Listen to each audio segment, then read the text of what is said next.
Bullshit. We all bullshit our way through life sometimes. Maybe to get a freebie or to avoid our ass getting kicked.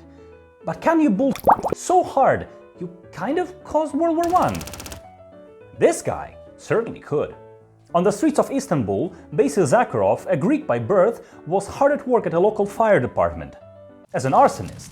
His forte was setting rich houses on fire for the fire brigade to swoop in and save the day, for a reasonable reward, of course.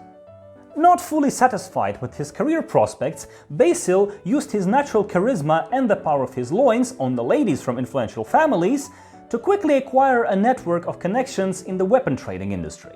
At that time, countries around Europe looked at their neighbors with all of their different flags and languages, and they were like, "The f*** is up with that? You looking for a fight?" In such a nationalistic political climate, international weapon trade wasn't exactly a thing. But Basil, as a free and progressive man, was free of such xenophobic prejudice. Where others saw enemies, he saw customers. 2 episodes really signify his business style. First case. Hiram Maxim's groundbreaking gun had a very bumpy road to the market, to say the least. First, his delegation got absolutely shit-faced by some unknown men right before the demonstration day. Then, on the second try, his gun got sabotaged.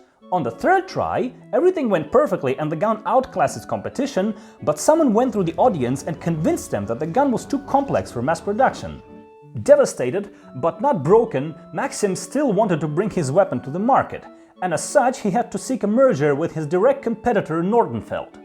Now guess who actually orchestrated the whole thing, handled the merger, and then profited immensely from the sales of the Maxim gun? Yeah! Our boy Basil. Meanwhile, at sea, submarines were expected to become a game-changing addition to naval combat. And what do you know, Nordenfeld, Zaharoff's employer, just so happened to be looking for potential buyers for its new steam submarine. And there seemed to be a perfect market for it. Basil, while he was a massive asshole, was still a Greek patriot, and as such he felt compelled to sell a submarine to the Greeks to protect them from the Ottomans. Now, while he was a Greek patriot, he was still a massive asshole, so immediately after he went to the Ottomans and sold them 2 submarines, and then he went to Russians and sold them 2 more. But none of the actual major powers like Britain, France or the US ever bought any of these submarines. And you may ask, why is that? Well, it was very simple. Those countries actually saw through Nordenfeld's bullshit and knew that the only danger those subs have posed was to their own crew. In fact, due to their absolutely dogshit quality, one of them actually sank while trying to launch a torpedo during an exercise. None of those submarines ever saw combat. He also dabbled in politics, using his influence to spark an arms race between France and Germany by buying a French newspaper and spreading alarmist articles about German military efforts. France got scared of Germany and decided to increase its military spending.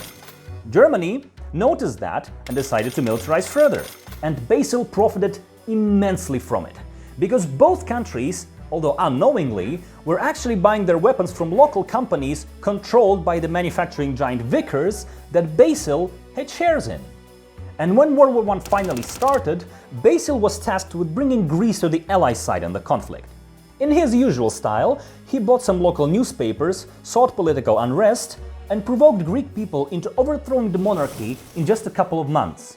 Post-war, Zaharoff has eventually retired as one of Europe's wealthiest men, an honorary knight of the British Empire, the master of the Monte Carlo casino, and the infamous Merchant of Death. And the plot twist here is that we have no idea how much of his biography is actually true, for even the best intelligence agencies at the time could not crack mysteries of his birth, parents, or wealth. And for that, Basil Zaharoff earned the moniker of the Mystery Man of Europe. What a sly bastard he was. Want some more crazy stories? Well, rejoice, for they are coming. You should probably subscribe to not miss them when they come out. In the meantime, you could check out some of my earlier videos, like this one. Yes, that is indeed the moon getting bombed. Yes, that is about an actual Cold War airplane. You should totally check it out. Just saying.